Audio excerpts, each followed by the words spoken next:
On this episode, I'm going to show you how to make the best homemade apple pie recipe.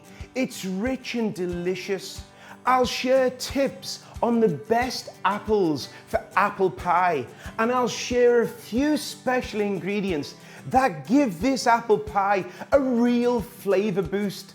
You'll notice in the recipe that I'm actually using a Granny Smith apple. This is a tart apple, and I'm also using a Honey Crisp. The combination, I think, is perfect. It's also going to give us two different textures because of their structure. I like to use what we call a speed peeler. These vegetable peelers, it's the quickest way to do this.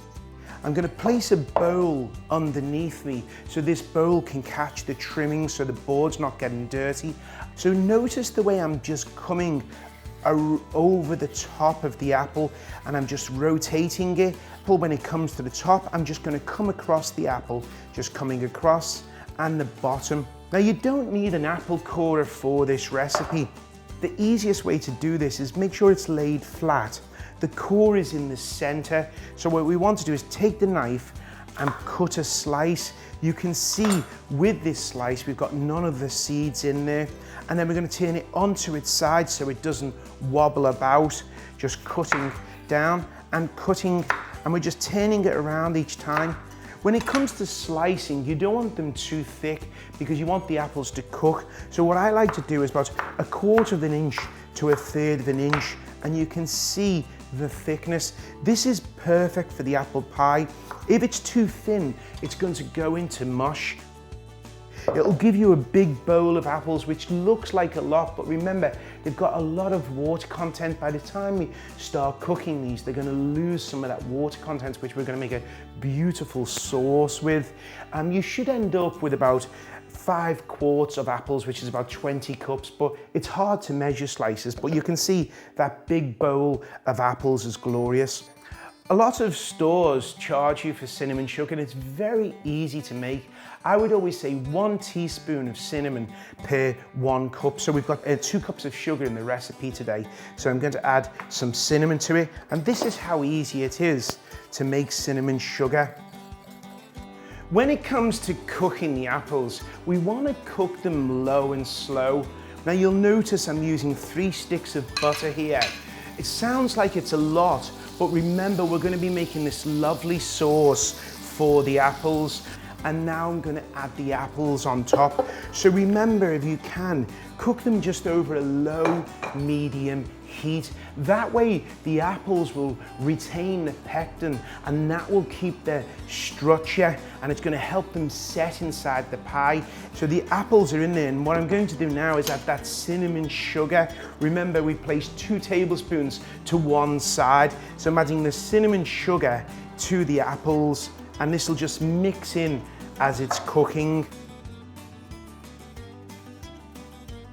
I'll place the lid on, and maybe after about 7 minutes, I'll give them a gentle stir, not to break them up. 15 to 18 minutes, we'll have the perfect apples. You can see that the apples have cooked perfectly. As I go inside the pan, the forks will go through the apple, but just look, they're not mushy. Because we cook them low and slow, they've retained their shape, and each one's got its own individual personality. So I'm going to use a perforated ladle, and I'm just going to come in gently. We want to get any excess juice off because that's going to give us a soggy bottom otherwise. So we're going to using a tray, and we're just going to ladle these out onto a tray. So you can see that it's nicely evenly layered out on a rimmed baking sheet. I'm going to let this cool for about 10 minutes, and I'm going to place it into the refrigerator for about 20 to 30 minutes just to let them apples cool down and get them a little bit firm, ready for the apple pie. That's going to stop them from overcooking. It's also going to set some of that pectin inside, so I'll place these in the fridge. For the pie dough, use your favorite recipe to make enough crust for a 9 to 10 inch deep dish double crust pie. You can see that I've got a larger piece and a smaller piece. This is going to be the top for the pie, whereas the larger piece is going to be for the base, because we're using a 9 to 10 inch pie tin for this one. It's been refrigerated. That's what we want, is to make sure the butter's chilled. So I've floured my countertop, and I just want to show you how to roll this. Basically it's round, and I'm using a rolling pin, so you can see we're in the center of the dough, and I push out and I come back, and then I'll turn it a quarter, and I'll do the same again from the center, push out, push back. I'm going to add a little bit of flour to it, and I'm going to turn it over. As long as it's chilled, it shouldn't fall apart. And we can see we're starting to lose some of the shape here, but don't worry about that. You can just push it in. So we can see that that's over 12 inches as we look at this, which is just perfect. And to move this over, all we have to do is fold it in half and then fold it into a quarter. That's how easy it is to move. And now we're going to bring the pie dish in. We're going to place that inside the pie dish and try to lift it up. Try not to push down. We don't want to stretch the gluten too much.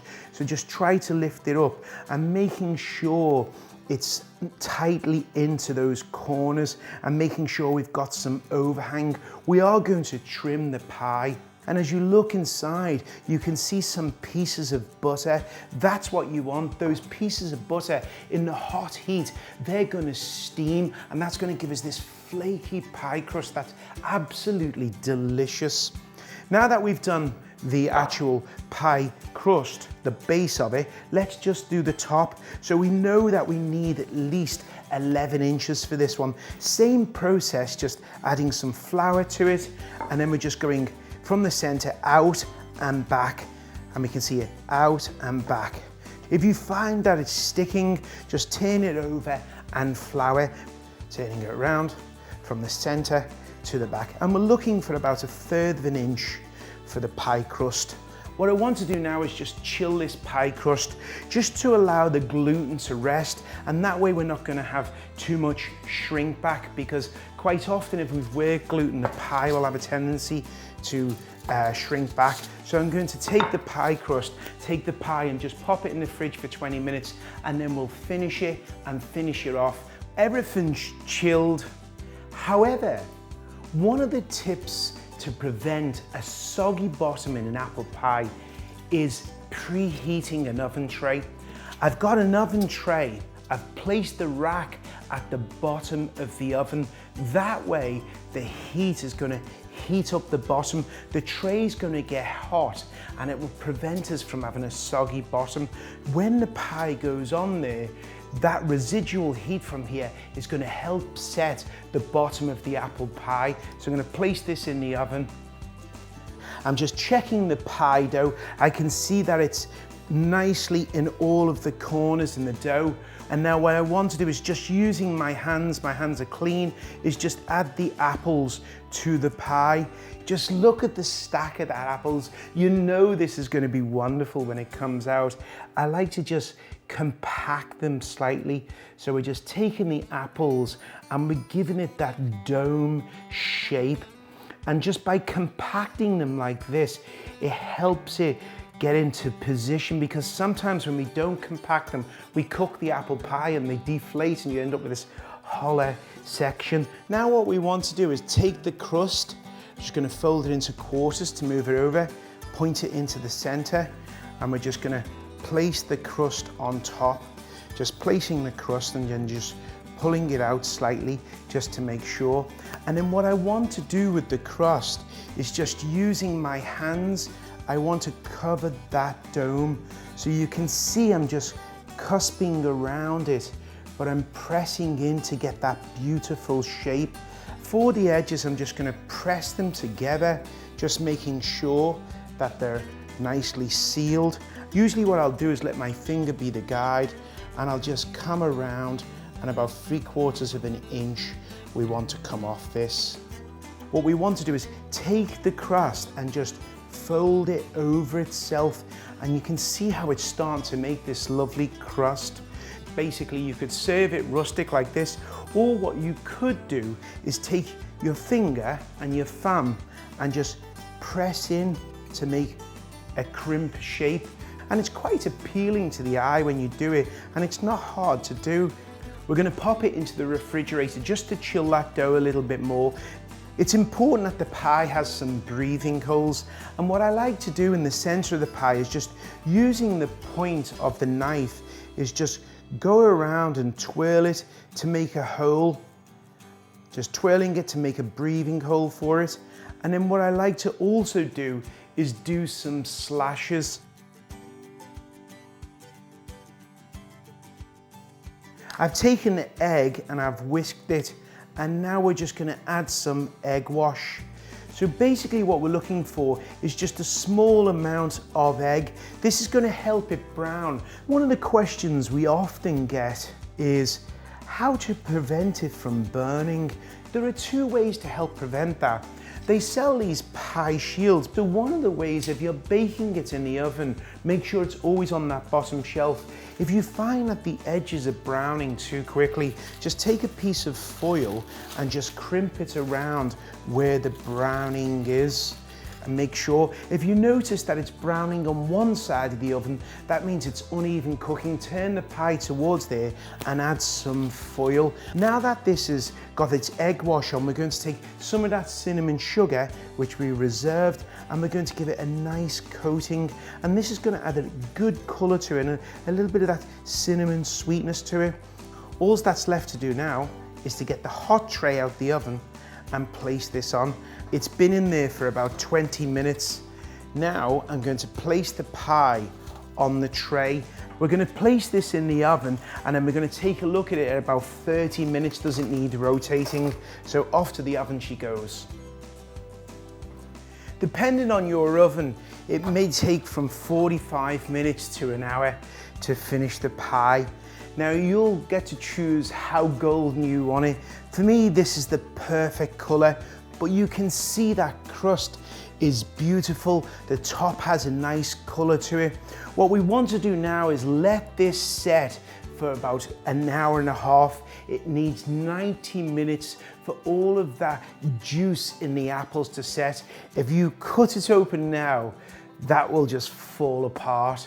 What we want to do is make this sauce now, this caramel sauce that I love to serve with this apple pie. You'll notice we've got a lot of juice left in the pan. Remember, we had the butter and the sugar, and then the apples have released some of their water content. I'm going to be using 6 tablespoons of Southern Comfort. Southern Comfort adds that warm orange spice. As this evaporates, the alcohol will cook out. We're also going to be adding some vanilla extract. That's going to add this lovely perfume to this sauce. And then finally, once it reduces down to a caramel, we're going to be adding some heavy cream. This is going to take about 5 minutes to 10 minutes to reduce down, but this caramel sauce just works so well with the apple pie, and this is what makes this recipe different. Normally, you'll get a slice of apple pie with a scoop of ice cream or a creme anglaise. With this one, you're getting this apple Southern Comfort caramel sauce, which is just marvelous. You'll know the sauce is done, the bubbles get smaller, and as you look in, you can see that it's got much thicker now. Now we're going towards a caramel sauce. At this stage, we're going to add half a cup of heavy cream, and this is going to really give it a silky feeling. Just whisking that in. We want to have a sauce that is as thick as honey. Just look at that golden crust. The edges have this beautiful color to it. They're light, they're flaky, they're crispy, they're fluffy, and it's just got this beautiful color to the pie.